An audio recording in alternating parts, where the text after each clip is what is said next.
Hey guys, welcome back to my YouTube channel. My name is Angela Olua, and of course this is True Talk with Angela.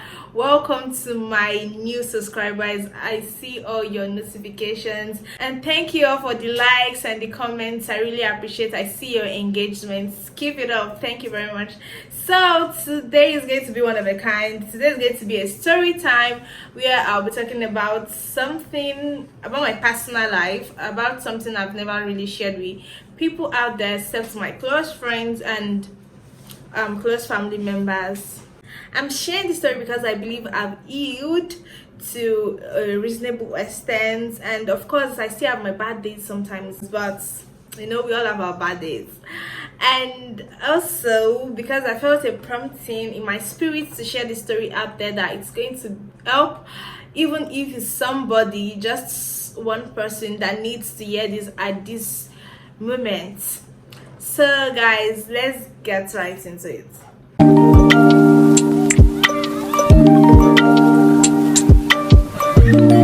Before I start, I want to say, in this world of high technology and fast information, we are so fast to condemn people based on what we see on social media. We're so fast to judge people, forgetting about the reality of things. Sometimes we don't even know the head or tail to a story. We just get a part of the story, and we are so fast to say, oh, this person didn't do it the right way, this person did it the wrong way. This, sometimes it's just some of us are pots calling kettle black.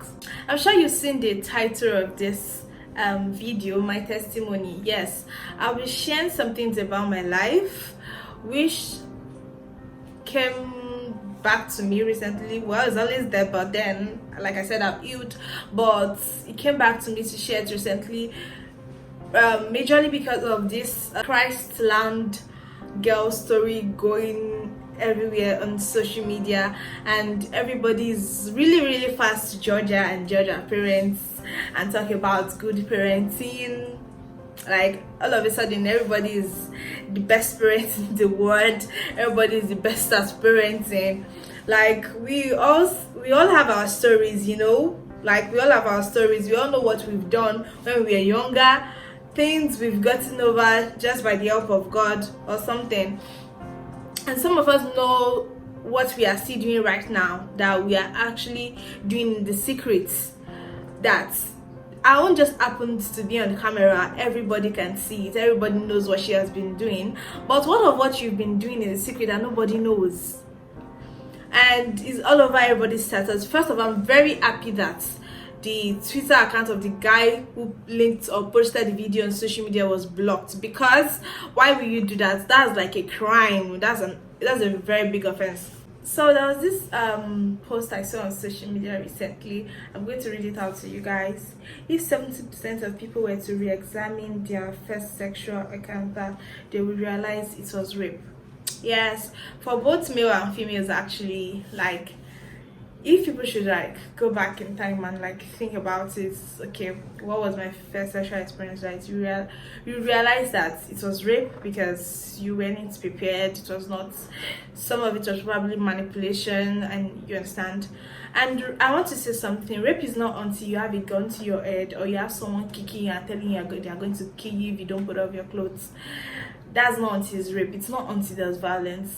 Some kind of rapes are actually gentle, but at the same time, you know, it's gentle, is manipulative, but at the same time you weren't prepared. You kept saying no, I don't want it, but maybe because that person was your boyfriend, or because that person was someone really older than you that you respected, you don't know how to disrespect the person and tell the person. Get my point? So if we should all go back in time, we will realize that it was rape. So somehow, because of that experience we've been through, a lot of us have not healed from that experience, and we tend to live it in our daily life. We think we've healed because it's been a long time and we've decided not to tell anybody about it. Some of us have blamed ourselves for it and feel like we are the reason why it happened, and somehow it has shaped who we are today, and we don't even know that that's why we are going through some emotional stress we go through, some lack of trust we go through, some insecurities we go through right now in our life. So today I'm going to share my story. Like I said, so when I was like 12 years or so, 11, 12, I used to be in boarding school. So I came back from school and it was during the early days. So my mom sent me to a friend's place to go help her get something at a friend's place. Yes, I can still remember very well. So I had a best friend who had a younger sister. When I was in primary school, I had a best friend, but because she was 1 year behind, I was in JS1 when she was in primary six. Because she was 1 year behind, we kind of distanced from each other. So when I was in JS1, she was in primary six. So when I came back from school, because I went to boarding school, our relationship was no longer like when we were in primary school, that we go to school together and all those things. So when I came back, I had not seen her in a long time after I came back during the early day. So my mom sent me to go get something from her friend's house, and her friend's house was not even very far from my best friend's house. So on my way to her friend's house, I was in front of my best friend's house, and I saw this man I called uncle because he's my best friend's uncle, but we all like grew up carrying us like we were his little kids. So he was like, oh my god, it's been a very long time you saw me, oh blah blah blah. And I was so happy to see him, because why not? And I was like, are my best friends inside, like are they around? And he was like, yes, they are inside and we should go inside. So I followed him inside the house, of course, to go and see my best friend. Of course, I remember that my mom sent me something, but I could just see my best friends for like few minutes, like 2 minutes, and say, hi, how are you, I'm back from school and all those things, and go back to where my mom sent me. Right, that was everything. That was the story. That was what was in my head that was going to happen. So I went into the house with him, the house which was their house, because he used to live with my best friend's parents. I got into the house and I didn't meet my best friends, and I was wondering where they were, and I was like, okay, you said you were inside, where are they? Because I was really eager to see them, and he told me, oh, he forgot they went out, and still I didn't even think anything was out of place. Then all of a sudden they started telling me that, oh my, I was looking really really beautiful, and he used to know like I was looking really beautiful than when I went to school when I was a little girl. He said I had now like grown a lot. I was really really matured now, and I was growing like puberty, and I was growing really fast. That's even my best friend has not developed all these things that I'm already developing. That's how come I grew really fast, and I'm getting really tempting, and he could not resist. See, that was just the point of everything he was saying. And at some point I was like, okay, first of all I was taking them as compliment, like thank you very much, thank you, like you say I'm very fine, I'm beautiful. Actually it was the first person that gave me this physical self-awareness that made me even know that there was anything on my body. Like I've seen myself as that little girl. Of course I'm the last one of my family, so everybody treats me like the baby of the house, but it was the first person that made me realize that okay, I was no longer that little girl. I already had some things that adults have. And before then, I was all free with him. I could hug him. I could do anything. But immediately started telling me those things, I was drawing back. Like, okay.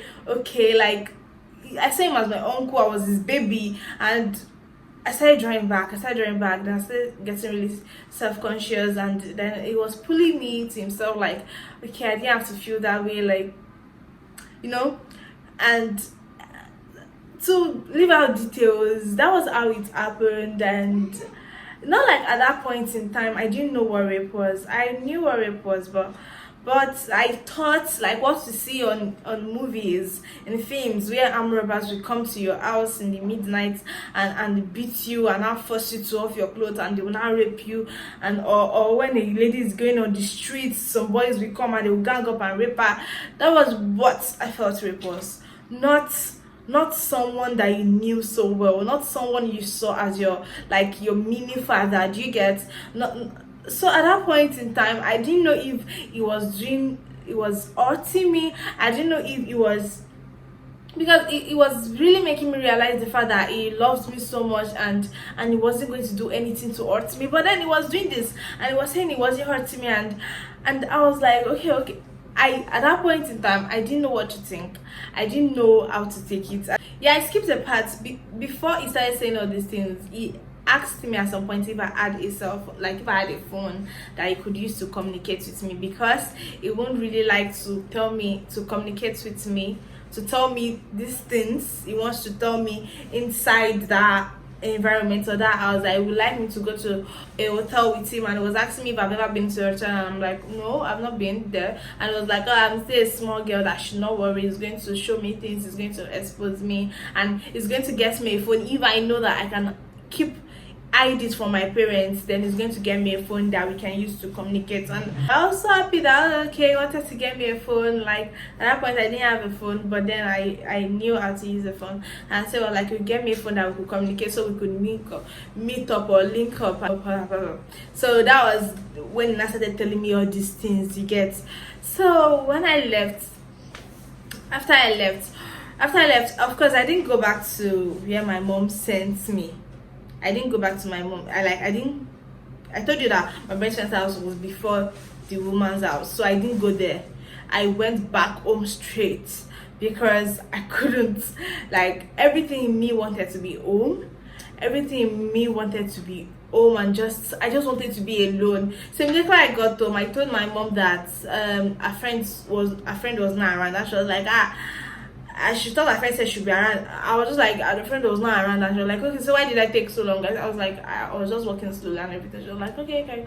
And one thing about me is, growing up, I used to be an introvert, and my other ones were in boarding school, so I really didn't have that kind of close relationship with them. So it was just me and my father didn't used to live with us, so it was just me and my mom at home at that point in time. So immediately I just saw that I could not go to her friend's place. I just went into the house, and immediately I just went to the bedroom. I was just taking my bath, and I was taking my bath for a very, very long time, and I was just pouring water on everybody. I don't know why that was the first thing that came to my head at that point, but I felt disgusted in myself. I hated myself. I started blaming myself, like, okay, I was the reason for this. I was the reason why this man wanted to could not resist me, because that was what he said, that I was really growing old so fast, and I grew old faster than my age, and I was having everything I was not supposed to have. And I kept on blaming myself and blaming God, because I was like, why did God like make me develop so fast if this was what I was going to go through? I hated myself, and I kept on bathing. So on getting out of the bedroom, I remembered when I was watching one Yoruba film on the TV, and one woman was cursing nakedly. I think she went to an herbalist place, and they were like, she should do some things naked. And I asked my mom that why was that woman naked, and my mom was like, in Yoruba land it's believed that when you pray nakedly or when you curse nakedly, it answers very fast than when you do it when you're clothed. My guy. So I literally like cursed him after coming out of the bedroom. I cursed him. Like I was so annoyed. I was so angry. I was crying. I cursed him and everything. Like, but anyways, those curses are gone right now, because after I became a believer, I really like prayed about it and everything. So I'm not even sure if I should put this part out here before people come after me. So anyways, that was it. And for a very long time, I didn't tell anybody about this. I didn't tell anybody because, like I told you, my best friends were not close anymore, because I went to school, and I could not go to their house, because even anytime I was near their house, that memory was always there. Like, I stopped going to their house because of that, and I could not bring myself to even talk to her, because I hated her too, because our uncle did that to me, and I just hated everything about men and everything. I just hated everything. I hated myself. I was really down and depressed. So I went to school. I went back to school. At some point, it was really affecting me academically, and I was not really getting things straight anymore. I decided to open up to somebody about it, and I I opened up to one of my close friends, like, of course I thought she was a friend then because I was close to her, about it. I told her what happened to me during the holiday, and 4 days, just 4 days, it was all over the school. This news was all over the school. And do you know the funniest thing? I didn't tell her exactly that same time it happened. Like, this was after like a term or 2 terms. Like, I held this thing in for so long. But I was in school, I was in boarding school, so there are days where I kind of forget it, and there are days where I keep remembering, but most days I remember. So I decided to open up to a friend, like I said. So it was all over the school. All of a sudden, everybody were talking about me in school. Everybody were talking about the bad girl. And you know the funniest thing, the story was not a story of what my uncle actually did. The story was a story of how I slept with my uncle. You get? And it was all about the school that I slept with my uncle. Some didn't even say my uncle. Some said I slept with my class teacher. You know, then I think people call their class teachers uncle. So I slept with my class teacher, and before I knew it, there's a committee in my school, like a teachers committee, that comes together to curb immorality in school. So at some point, my name entered the book of people that do immoral stuff in school because of the story because they had student police, of course. So because of the stories that were everywhere about me, my name entered the list of immoral students. Do you get? So they called me, they summoned me, and this woman was all, "You, do you think because you are beautiful you want to mess up your life? I pity you, man. Oh my god," this man said hurtful things to me that day. Like, if she had probably approached me the right way, I would have confided in her, like told her what actually happened. But she attacked me. She didn't like talk to me like she wanted to take me as a daughter and correct me, which I didn't even do anything like that. But then, even though I had, that's not the right way to have approached it. That's not the right way to have spoken to me. This woman she called me sort of names. She called me names. Like, a lot of people that went to my secondary school, we know her already. She called me names and made me realize that I wasn't as beautiful as I thought I was, and I was just deceiving myself, and boys were useless in my life, and she just made me feel so bad about myself, very bad about myself. And meanwhile, I didn't do any of these things people like recorded me for, people said I did. Like, for God's sake, like, there was nobody that could actually hear my part of the story. Well, some people walked up to me to tell me that, Angela, we heard these things about you. Well, they come share for me, we heard these things about you, blah blah blah. And I was like, okay, I think everybody should just believe whatever they want to believe, because how many people do I want to tell the truth? That is just like me casting myself again. And after that incident, I told myself never to open up about this to anyone again, because it's like I'm actually the cause of the problem, like I thought. So after then, a lot of things kept on happening in school. Like, I went through a lot of abuse in school, in secondary school. I went through a lot in secondary school. Like, guys,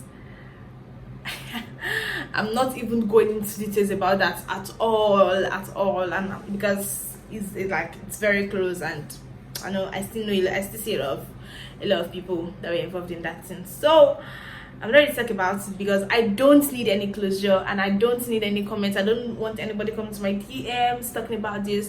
I don't want closure with anybody. I've healed and I'm over it. And seriously, I don't need closure with anybody. That thing is just overrated. Telling you to find closure, like, you can find closure with yourself actually. So it happened like that, and it went on and on and on like that till I left secondary school. And I can remember after secondary school, I forgot who I was. There was just a lot of things going on in my life at that point. Like, somehow it's what I've been through affected me in a way, like bad ways, find yourself doing some things you don't want to do, and just becomes an habit, like become an habit, and that's due to what you've been through. And at some point I was like, people already see me as a bad girl, so what's the point? What's the point of being good when like people already saw you as bad? Like nobody was seeing the true part of you, so why not just do these stuffs? And it just happened on and on. Not to go into details, I found myself doing things, like I said, that I don't want to do. And this is just to say that's been like that for a lot of us, like because of what we went through has shaped who we are, because we've refused to heal. Okay, so let me continue my story.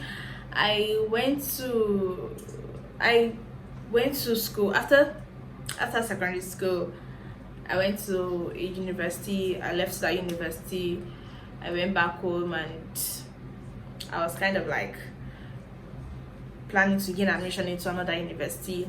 I dropped out from that university because of some stuff, so I'm not going to go into now. So I was getting admissions, and so during this period, God found me. Yeah, I became born again. I met Jesus. I met Christ, and He showed me who I was, and made me realize that no matter who I used to be, I was a new creation in Him. And it was very easy. And then sometimes we think God can heal us without opening up, right?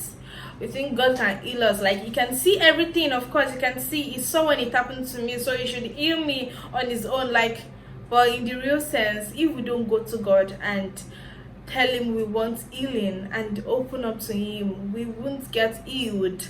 Like, you need to form that bond, that connection with God. And that's what happened with Him. I've always known God since I was a little child, but not the way I knew Him.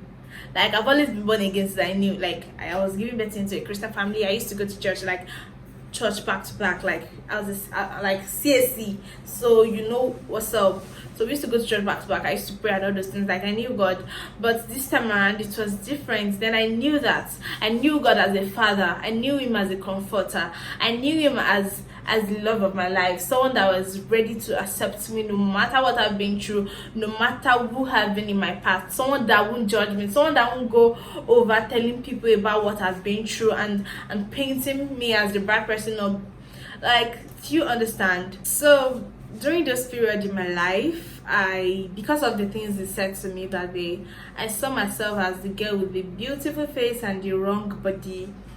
I used to tell myself I wasn't supposed to have this kind of body, so I became very conscious of my body. I saw my body as tempting, as irresistible, and I thought anything that happened to me, like any abuse I got through or molestation, was because of me. And I used to refuse to voice out to anybody about it because I was scared everybody was going to judge me, that I was the curse. And I just found myself seeking happiness and comfort from others. That is one reason why I got to start relationships very early. I started dating at a very, very early age. I had my first boyfriend when I was in, like, I don't know, I think secondary school. So, and even though I wasn't dating you, I just wanted a guy around, like, and at some point I felt like only a guy could defend me, only a guy could, like, no. So I wanted a guy in my life that was going to be doing all those things for me. I'm going to say this, please, if you are a teenager, if you are in your teens, and if you can avoid it, it's better you don't even go in a relationship. Please, just try, like, try to keep yourself, hold yourself. When you're a teenager, don't go into relationship. See, pop culture has made sex look like a worldly thing. It's like if you don't have sex, it's like you're not enjoying life. It's like you're dead. It's like you don't know what's going on. It's a big lie. at the end of the day, sex is not what people have made you think it is. Sex has the consequences. Sex has consequences when you do them at the wrong time. Sex is a good thing that was made to happen inside marriage, of course, inside marriage. So if you're doing it outside marriage, of course there will be consequences, a lot of consequences such as unwanted pregnancy, disease like HIV and AIDS, all these disease, that all these STDs you get, and soul ties. Sometimes you feel unwanted, sometimes you feel depressed, sometimes we think giving someone our body will make us feel accepted by that person, right? It's a lie, it's a big lie. Run from that. Giving your body to someone who will make you feel accepted, instead it will make you feel unwanted. So I'm just here saying to any young girl out there, or older girl, you might be older than me, young boy, old boy, that if you've had if you've been through any sexual abuse, or if you've experienced any sexual abuse, or if your first sexual encounter have left a scar in you, please seek healing, or let me say seek for help. Talk to someone. Better still, talk to a professional, because I made the mistake of talking to the wrong person. But if you talk to a professional, or talk to someone that you're very sure that you trust, like this person won't like go out there condemning you, or better still, talk to a professional, talk to a therapist, because that really works for me. Like I said, I told myself I was not going to open up to anybody else, but when I met Christ, or when Christ met me, I kind of got a prompting of who to open up to, like who exactly to tell my story, and I got to open up to a therapist, and it helped me heal. It's really went a long way, because these things are just like scars, when you like cut yourself. When you cut yourself, at that moment it's very painful. It's very painful, but with time it's going to heal, and that scar is still going to remain there. But then when you look at it, or when you touch it, it doesn't hurt you anymore. That is just the way this thing is. If you don't treat it, it might not get healed. So, and as long as you touch it, as long as something gets close to it, it's going to hurt. So that is how this sexual abuse, if you don't heal, it's just going to be there and keep on eating you deep, and it keeps on shaping who you are and shaping your relationships. You just find yourself having relationship issues, and sometimes you think it's the opposite sex, or it's the other person, while you are the one who really needs to work on yourself. You actually need to break some soul ties you have. There are some behaviors in your life right now that you are exhibiting which are not yours. Yes, there's some things you're going through right now that you're just like, why am I here behaving like this? Why am I behaving like this? This is not me. This is not who I used to be. Some people, you find yourself getting so depressed. You used to be this very happy person, and all of a sudden you're getting depressed. Some things are just soul ties. You need to break that bond. You need to renounce it. You need to go out to God and talk to God that this is me, and you need to cut those ties. Most importantly, you need to forgive whoever it is, or whoever they were. Forgive them, not because they deserve it, but for your own good. Forgive them. You don't have to go back to them and telling them you did this to me and I've gotten the vibe, blah blah blah blah. No, see, all this closure that they tell you to go back to those people. Sometimes, if you were not directed by God to go back to talk to that person about it, please don't, because that thing opens some kind of wounds that you don't want them to open. See, you can always get closure with yourself. God heals. That's one thing God loves to do best. He heals you completely. Like, he heals you like in process. It's not going to wake up one day and just say poosh, the feeling has disappeared. But see, it takes process. Sometimes it takes mentoring. It's God is going to take you through that process, you and him, in that relationship. Do you understand? Another thing I'm going to say to everyone out there, especially teenagers, is guard your heart, guard your soul, guard your body, guard your mind. Like, you need to guard yourself. Like, don't just let anybody come into your life and tell you anything about yourself, and because of that you also think that is who you are. You also guard what you listen to. If someone is saying what you don't like, tell them this is not who I am, and you need to know who you are before you can know who you are not. So that's why you need to get closer to your maker to help you understand who you rightly are. Like I said earlier, if you're a teenager, there's just try your best not to go into this relationship thing, because sometimes it's really not necessary. Like, what is a 20-year-old boy dating a 14-year-old girl for? Like, does he want to get married to her? Like, does he? No, he's not going to. People aren't getting married anytime soon. Like, in most cases, people are not getting married anytime soon. So what's the point?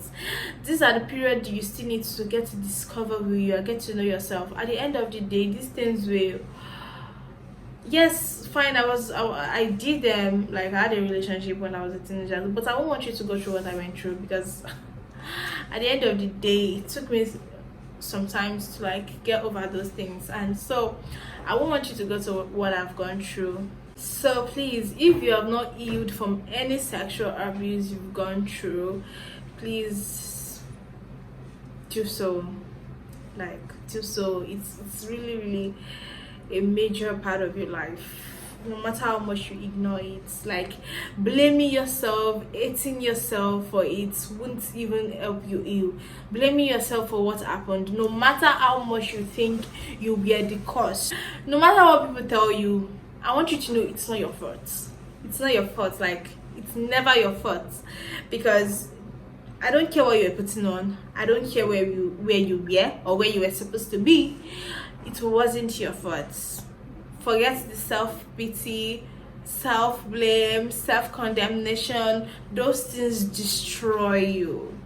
So you need to come out of that wall, of that cage you've kept yourself, and seek for help. Go out there, speak to someone, speak to a professional. You need it.